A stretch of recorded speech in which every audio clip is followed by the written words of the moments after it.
Rachel Donovan, 27 years old, an intensive care unit nurse from Roanoke, Virginia. Investigators will comb through her life 3 times and find nothing. No debts, no conflicts, no secret contacts. Once a year, she hikes another section of the Appalachian Trail.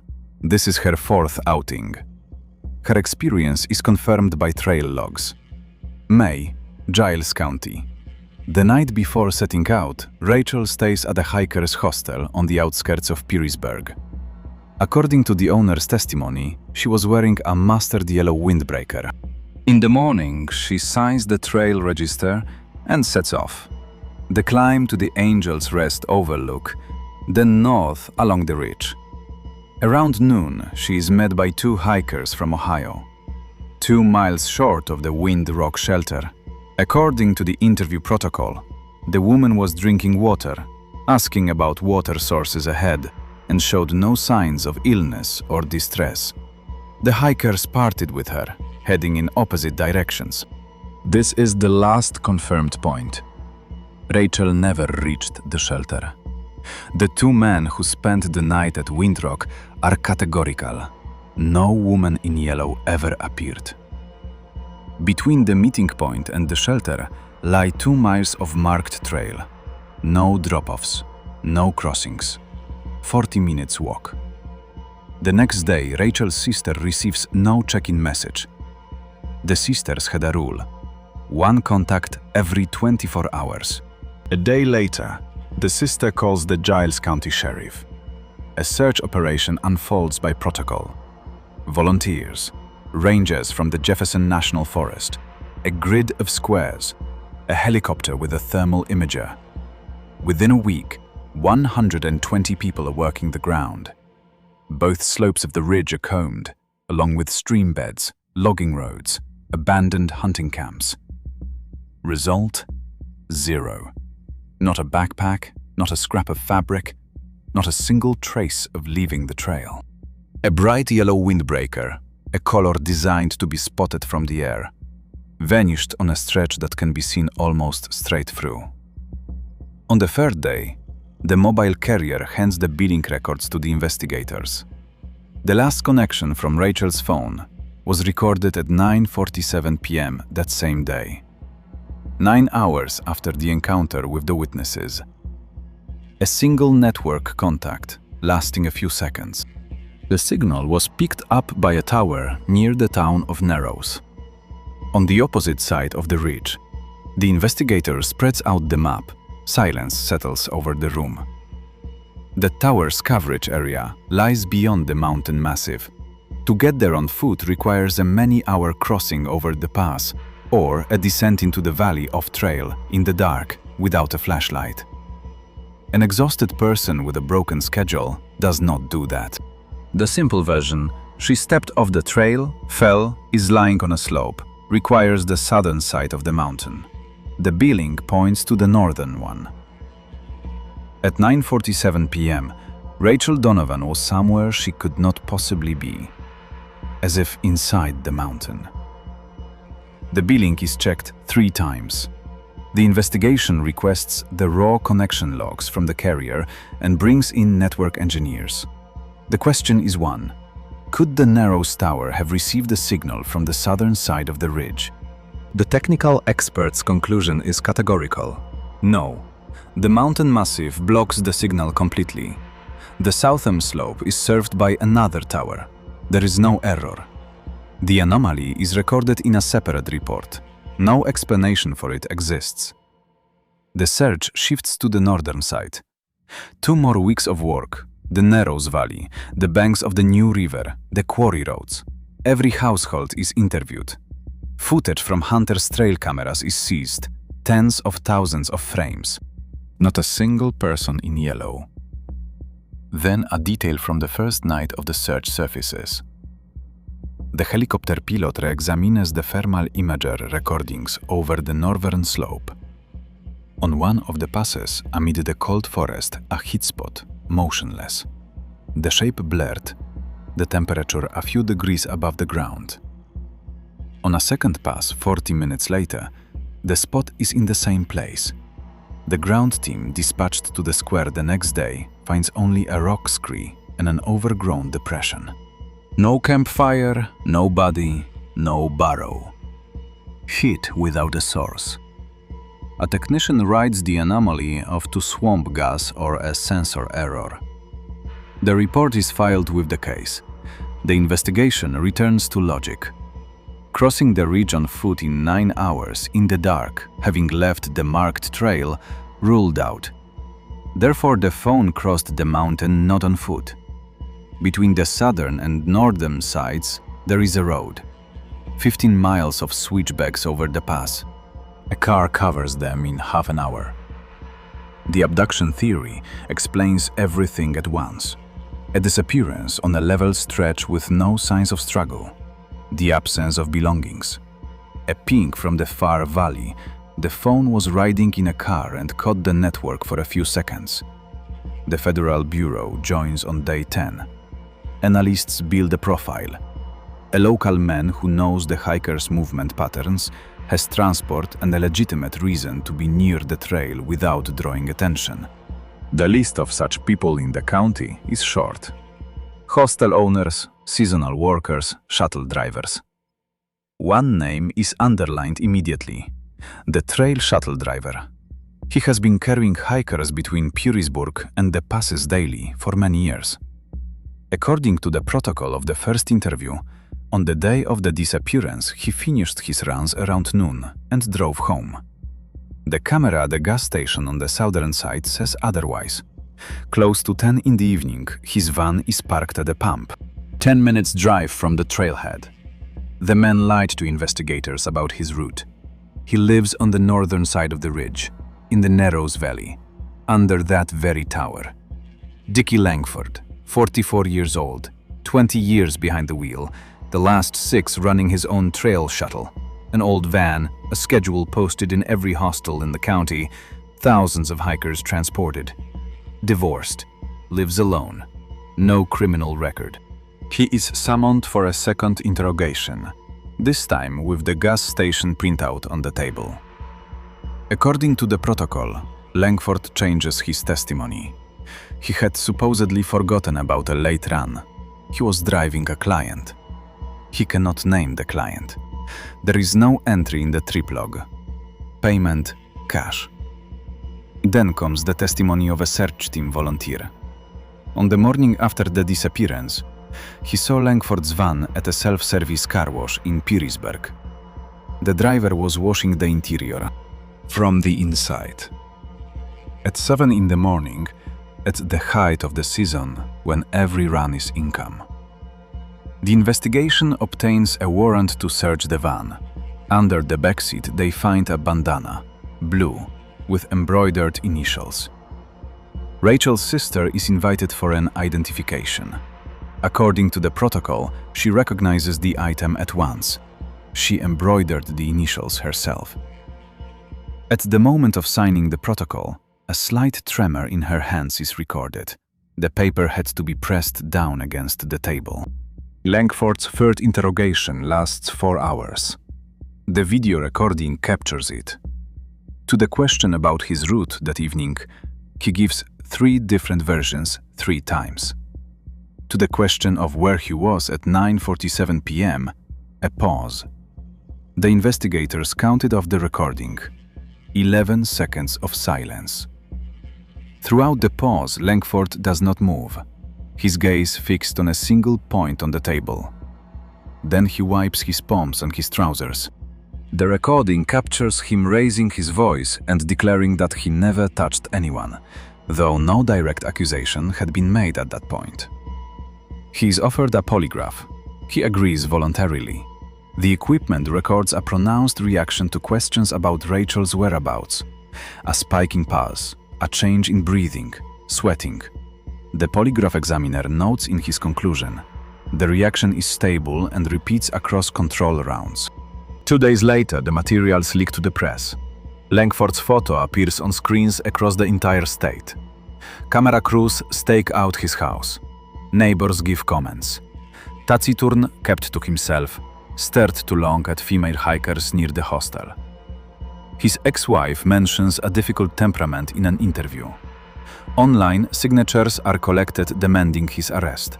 The local newspaper puts 3 words in its headline. He knew the trail. Langford stopped leaving the house. A neighbor reports seeing him at night on the porch. He sat motionless, not reacting to headlights. At a briefing, the county prosecutor promises decisive steps in the coming days. The investigative team prepares a motion for arrest. In the case file, the lie about the route, the destruction of traces in the van's interior, the missing woman's belonging in the van, the failed polygraph, residence in the zone of the last signal. Every piece of circumstantial evidence points one way. The press has already delivered its verdict. Only a formality remains. The day before the motion is filed, Langford's lawyer comes to the prosecutor's office, an elderly attorney from Blacksburg. Without an appointment, he lays a thin folder on the table. 3 sheets. According to the prosecutor's internal memo, the lawyer said only one thing. His client had lied, but not about what the investigation thinks. And he proposed checking where the van was at 9:12 p.m. 35 minutes before the ping of Rachel's phone, 70 miles from the ridge. Sheet 1. A printout from the automatic camera of a way station on Interstate 77, West Virginia. At 9:12 p.m., the camera captures Langford's van. The license plate is fully legible. The distance to the ridge is 70 miles. Sheet 2. A security system recording from a casino near Cross Lanes. At 9:58 p.m., Langford enters the hall. From then on, continuous footage. A poker table, the same chair, until 4 in the morning. His face is in frame dozens of times. The cashier confirms the exchange of cash for chips. Technical examination of the video. Genuine. No editing. Timestamps synchronized with the server. The conclusion is irrefutable. A person cannot simultaneously sit at a poker table in West Virginia and switch on the missing woman's phone on the other side of a mountain in Virginia. The alibi is absolute. The investigation returns to Langford with a single question. Why did he lie? According to the protocol of the 4th interrogation, he tells everything in 40 minutes. A gambling addiction. Debts hidden from everyone had eaten the business from the inside. That evening he made an illegal run. He picked up a load of contraband cigarettes without tax stamps near the trail, hence the gas station in the evening, and drove it to a buyer in West Virginia. That same night he gambled away the proceeds at the poker table. He washed the van's interior to get rid of tobacco dust. In the morning, he was due to carry legitimate clients. He tangled his testimony and failed the polygraph because every truthful answer carried a smuggling charge. The 11 seconds of pause. That is a man mentally calculating a sentence for crates of cigarettes. During the confession, the equipment records the opposite of the previous interrogations. Even pulse, stable breathing. The polygraph examiner notes in a supplementary conclusion, the earlier reactions matched fear of exposure of a collateral crime, not involvement in the disappearance. The bandana is closed out in a single day. The trip log and 2 passengers confirm. The day before setting out on the trail, Rachel rode Langford's shuttle from Pearisburg. She sat in the back seat. The item fell out or was forgotten.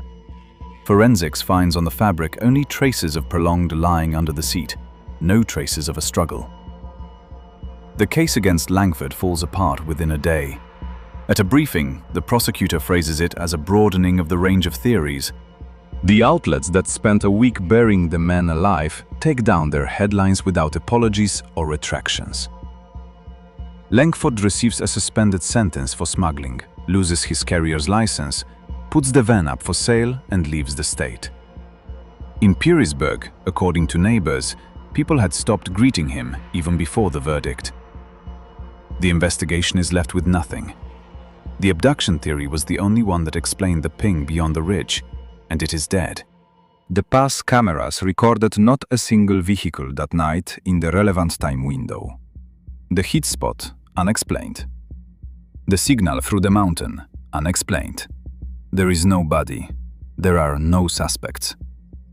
8 months later, the Donovan case is transferred to the unsolved category. Rachel's mother arranges a funeral. The coffin is empty. On the stone, they carve a name and a year of birth. There is no second date. The mother refused to name it. The ceremony is recorded by a local TV channel. Later, rewatching that segment, investigators will know for certain. At the moment the first earth fell on the coffin, Rachel Donovan was alive. She was sitting in the dark 70 meters beneath the trail from which she had vanished, and hearing overhead the drone of a helicopter that had long since stopped searching for her. 3 years pass. The Donovan case becomes local folklore. In Purisburg hostels, newcomers are told about the girl in yellow whom the mountain took. The case files lie in the archive untouched. Water breaks everything open. The spring turns out catastrophic. The New River hits historic levels. The flood inundates Narrows. After the water recedes, the State Geological Survey orders LiDAR scanning of the karst zones of Giles County. The region sits on limestone. After high water, old sinkholes reactivate, and the survey needs to know where the ground will subside under the roads. The ridge above the Appalachian Trail falls into the flyover zone by accident, the outermost strip, for instrument calibration. An analyst in Richmond processes the dataset and stops. Beneath a section of the ridge, the instrument shows a cavity, a large one, with right angles. Nature does not build right angles. Karst chambers are chaos. The analyst overlays every available layer: topographic maps, geological cross-sections, the cave registry of the Virginia Speleological Association. At that point, solid rock. The cavity exists on no document. The report goes to the Geological Survey, from there to the sheriff's office. A karst anomaly near a hiking trail is a safety issue. An officer who has worked in the county for 20 years checks the coordinates against the archived Donovan case. The anomaly lies beneath that very section of the trail, and its northern edge coincides with the square where, 3 years earlier, the thermal imager recorded a heat spot without a source. The Speleological Club from Blacksburg receives a reconnaissance request. The flood did what 120 searchers could not. It washed out the earthen plug in an old sinkhole 30 meters from the trail. 3 years ago, it was an overgrown depression. People walked past it, prodded it with probes, and the probes hit soil. Now in its place is a vertical black throat. The first caver descends on a rope. 12 meters of narrow shaft. Then the walls open out, and the headlamp catches what cannot exist under a mountain. Concrete, cast stairs, rusty cable trays along the wall. A steel door with markings painted over decades ago. The caver hangs on the rope and switches off his lamp, a standard check of air draft in the dark. According to his written explanations, in the total silence, he heard the sound he first took for water in a channel. The sound repeated. It was not water. From the depths of the structure, from behind the steel door, came a human voice. A woman's. It was humming a tune. The caver ascends without touching the door. The explanations note.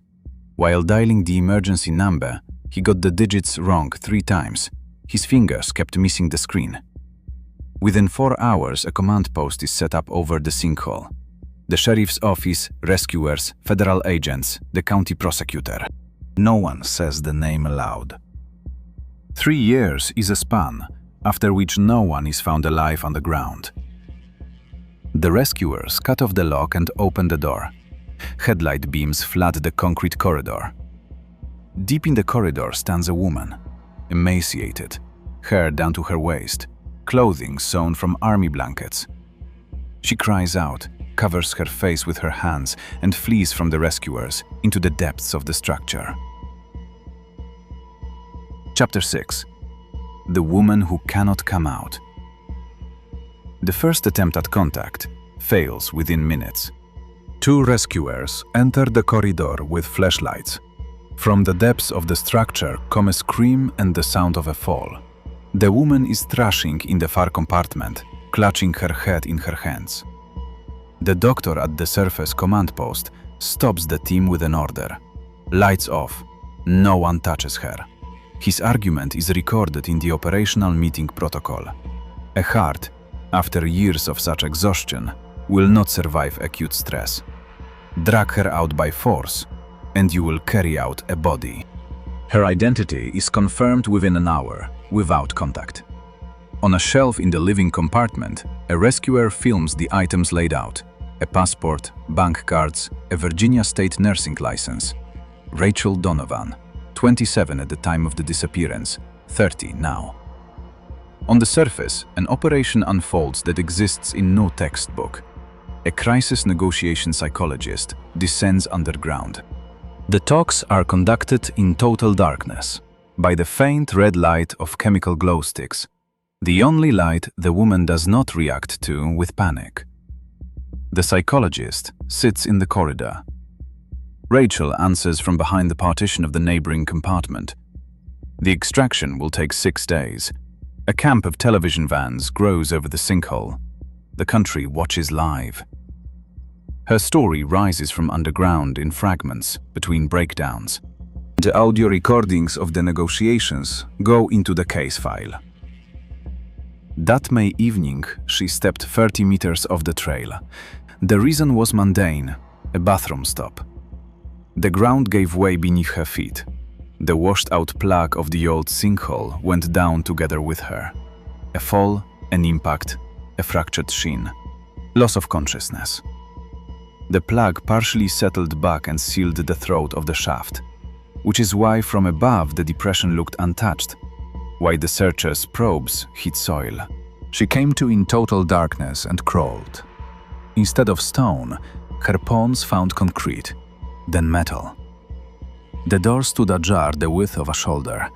Beyond it, a survival inventory the investigators would document in detail. Dry compartments, hand-crank dynamo flashlights, army blankets, shelving racks of canned goods with 1960s markings, and the main thing, a channel carrying the running water of an underground spring. The constant temperature of the depths, plus 12 degrees Celsius. The ICU nurse set her own splint from a cable tray. The bone knitted. Crookedly, but it knitted. For the first months, she screamed into the shaft. Her voice was smothered by the earthen plug. The phone died the very first night. Time disintegrated. Without the sun, she counted the days by sleep cycles and, by her own account, lost track somewhere past 300. Then her body presented the bill for survival. Eyes that for years had seen nothing brighter than a dynamo flashlight lost the ability to take in light. Photophobia so severe that the beam of an ordinary flashlight causes physical pain. A brain locked into 50 meters of space reclassified open space as a mortal threat. The medical panel records the diagnosis in writing. The consequences of prolonged sensory deprivation. The command post doctor gives the press its wording. She is not refusing to come out. She cannot, just as literally as a person with a broken spine cannot stand up. On the 6th day, she is carried out. A light-proof mask, headphones, a stretcher. The crowd by the sinkhole is silent, then begins to applaud. Broadcasts run with a caption about a miracle. For the country, the story is over. The investigative team descends into the structure the next morning. The task is routine. A full inventory of the site and its contents for the case file. The inventory will take an hour. After that hour, the Donovan case will be reopened. First, the investigation closes the main question. What is this structure and why does it not exist on the maps? Federal requests come back slowly, some with access restrictions. But the picture takes shape. The early 60s. Along the Appalachians, the government builds a network of hardened communications nodes, backup relay stations in case of a nuclear strike. The facility in Giles County, operated for less than 10 years, became obsolete and was mothballed. The entrances were sealed. The surface traces were leveled. The documentation was buried in archives. The facility itself was removed from all civilian maps, standard procedure for infrastructure of that class. The sinkhole Rachel fell into is listed in the archival schematic as an emergency ventilation shaft. The cave was not unknown. It was classified. Because of that difference, 120 people 3 years earlier searched for a woman above a cavity that officially did not exist. Next, the ping at 9:47 p.m., the nail on which an innocent man was once hanged. An engineering team walks the structure by the archival schematic and finds the answer in half a day. The bunker has a second ventilation edit, a long inclined passage through the body of the ridge. It emerges as a tiny grated vent on the northern slope. The exit point lies outside the radio shadow. The Narrows Tower is reachable from there. A reconstruction of the first night's events. Rachel, her phone still alive, crawls through the corridor searching for a way out. Near the grate, the device catches one bar of signal for a few seconds and manages to exchange service packets with the tower. Then the battery dies for good. The phone did not pass through the mountain. The mountain itself carried its signal to the other side. Here the case's second anomaly closes as well, the heat spot from the thermal imager. The vent is the structure's exhale. Air at a constant temperature of +12 flowed outside into the cold May night and warmed the patch of the scree. The helicopter recorded the mountain's breathing and the breathing of the woman beneath it. The investigator checks the coordinates against the report from 3 years earlier. The ground team back then stood a few meters from the grate, hidden under scree and bushes. A service note appears in the case file. Had anyone in the team shouted toward the scree, the story would have ended 2 years and 11 months sooner. Every anomaly is laid on the table and broken down into physics, geography, and coincidence. No mysticism remains in the case. What remains is the inventory, the dullest part of the work. The forensic technician, cataloging the supplies, stops at the racks of old tin cans. 1960s markings, quantity, hundreds. Condition, empty. He examines the cut edges under a lamp. The layer of dust and the pattern of oxidation are unambiguous. These cans were opened decades before Rachel's fall. At a clarifying interview, Rachel confirms, not grasping the point of the question. She found only a few full old cans, enough for the first months. According to the audio recording, when asked what she ate for the rest of the time, the woman falls silent. A held breath is recorded. Then she asks whether the investigators have found the far compartment. In the far compartment, behind the partition, the team is already working. On the floor, a sleeping bag. Not army issue. Modern synthetic, sold in retail chains last season. Beside it, a batch of canned goods stacked in a pyramid. The forensic technician reads the markings on the bottoms and calls the team leader. The production date: 2 weeks before the day the caver heard the singing. The arithmetic of the case is simple. The old supplies were eaten decades before Rachel's fall, by someone else. The fresh cans were brought in while the country believed her dead. The conclusion is one. All 3 years, someone was going into the mountain. Rachel gives testimony on the 4th day after the evacuation. The audio recording captures long pauses and ragged breaths. From roughly the end of the first year, when the old cans ran out, food began to appear. She would wake, and by the door of the living compartment stood tins, in a neat row. Later, salt, matches, batteries for the dynamo flashlight. Once, a pack of painkillers. Several times she heard footsteps in the far adit. She called out. She crawled toward the sound. Emptiness. As a medic, she gave herself a diagnosis: hallucinations against a background of exhaustion. But the cans did not vanish by morning. The cans could be eaten. According to the protocol, she repeats the last phrase twice. For 3 years, she was fed by a ghost she had forbidden herself to believe in. The investigation takes the simplest path. The fresh batch of cans is traced by manufacturer codes: distributor, small wholesale depot, a grocery store in Narrows. The camera footage above the register is seized.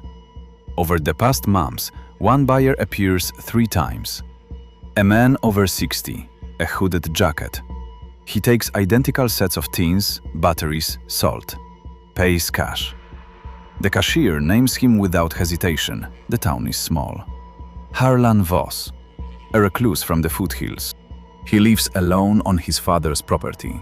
Comes into town once a month. The name Voss is already in the federal archives on the facility. His father is listed as a communications technician. He serviced this very note until its mothballing. A search of the house confirms it. In the workshop they find duplicate keys and copies of the ventilation edit schematics. The empty 60 scans are closed out on the spot. After his father's death, Voss spent years going into the abandoned bunker through the northern edit. A hideout, a refuge. It was he who lived there before her. Under interrogation, Voss denies nothing. According to the protocol, he speaks in a monotone, staring at the table, his hands motionless for all 3 hours of the recording. At the end of the first year, he came to the bunker out of habit and heard weeping from the living compartment. He recognized the face at once. The missing person notices had hung on every post in the county. He understood that the woman all of Virginia had buried was living in a facility to which only he had the keys. And he told no one. The motive is set out in the protocol in his own words. A suspended sentence in his past, a life alone, the keys to a classified facility in his pocket. He walks in and declares, "I found the missing woman. She has been under a mountain for 3 years, and only I have access to it." The question he puts to the investigator on the recording: who would believe someone like that? Once he tried it differently. He threw the attic door wide open and waited outside. Rachel made it to the band of daylight. At this point in the testimony, Voss falls silent for the first time, for 40 seconds. She screamed so hard that he decided one more step and she would die on the spot. He never tried again. After that, he did the only thing he was capable of. For 3 years, he carried food. At night, without showing himself. He planned his routes so she would not see him. He was certain that the appearance of a stranger's silhouette in the dark would kill her faster than hunger. The legal assessment splits the prosecutor's office and the country. Withholding information cost the woman 3 years, cost a mother her daughter's funeral, cost an innocent shuttle driver his ruined life. But without those cans, Rachel would not have lived to see the flood. The prosecutor limits himself to a minimal charge with no actual prison time. Half the country calls it the justification of a crime. The other half, the only just decision in a case that had no criminal. Rachel gives a single press conference. Dark glasses she will wear for years. To the question about Voss, she answers with one sentence, captured by every camera. He did not let her out from under the earth, but he is the only reason she was carried out of there alive. The Donovan case is closed for good. Harlan Voss returns to his father's property. The bunker door is welded shut. The ventilation shaft is filled with concrete. At the site of the sinkhole, the Forest Service installs a warning sign, the only trace of the case that hikers will see from now on. 2 years later, Rachel Donovan returns to work. Night shifts in the intensive care unit, the only place where dimmed light is not a diagnosis but the norm. According to an interview with her sister, every May the two of them drive to Petersburg. Rachel does not go near the trail. At the cemetery in Roanoke, a stone with a single date still stands. The mother refused to remove it. Her explanation is recorded in the local TV channel's final segment. This stone is not about her daughter's death. It is about the 3 years the mountain took from her.